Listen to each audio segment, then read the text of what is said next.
Hey everyone, welcome to Contest Prep University. I'm Joe Klemczewski with Adam Atkinson. We are starting a series on how to become a coach. And I got to toss this right to you, Adam. Tell me why you wanted to talk about this. This was your idea, and I want to know exactly what you want to accomplish with this series. Yeah, well, honestly, I just want to help people because I know so many people in the industry that are asking me these things. How do you get your business to where it's at? And, how did you do this? And, sometimes I look back and I'm just like, wow, I can't believe my business is where it is. But then I also have this part of me that looks forward where I'm not even close to where I want to be in this industry yet. So, but I have to understand that people, down the ladder are looking up at me for help. And, as we know it, we get one life. I want to make people's lives as good as possible. And my life has been great because of coaching. And if I can just share that as a potential legacy, this is why it's something I wanted to share in a series. Cool. Well, before we even get into the topics that we want to discuss, let's continue on just talking about the premise a little bit. If you did have a potential coach come to you and say, hey, I'm really thinking about this, I think it looks amazing, what would be the first thing that you tell them? And don't get into necessarily all the topics we're going to discuss, but what's kind of the big premise view that you would say, here's what you need to consider if you want to become a coach? Yeah, you kind of have to ask what your why is and why do you want to start coaching? I know for myself is I just saw so many people struggle with weight loss. I grew up with women primarily, and I grew up with beautiful women that had no idea how beautiful they were. And it was all associated with their weight. All their negative connotations were associated with their weight. If I could fix that for a lot of people, that was something that I wanted to do. And, still to this day, I just remember the conversations of the different diets my sister and mother were going to try.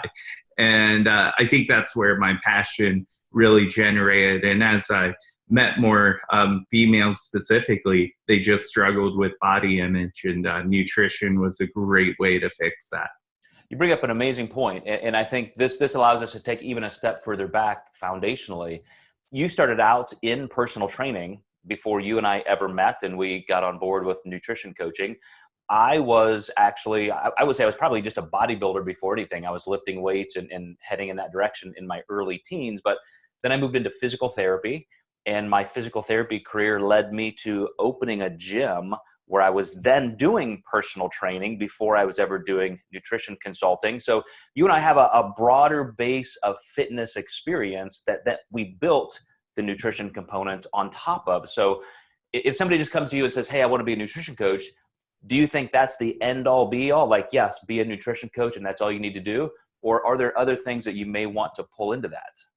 Yeah, there's a lot of, areas that you can definitely become proficient in. Now, it doesn't even have to be being a personal trainer, but I think like even being a running coach, some kind of athletic background can be really helpful, whether it's a sport or just because, I've seen people do this where they have such a small niche where it's I help basketball players stay in shape and keep their nutrition on point. And these are people that are passionate about playing basketball, just like Ashley does it with pregnant mothers.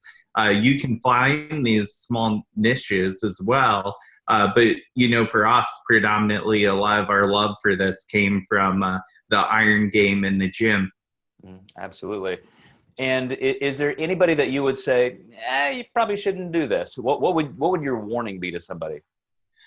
Oh man, that's a tough one. I mean, I think there's personality traits. You've got to be able to roll into the punches with this game. You're going to have clients leave and it hurts. And a lot of times it doesn't have anything to do with you, but it really is kind of painful when you do lose people. So I would say, if you aren't used to rolling with the punches or afraid to get rejected on occasion, like this business is definitely not for you.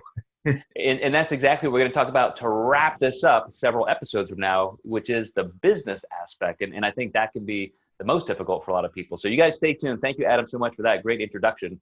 And we're going to get into the education, certification, all the things that you need to know to become a coach.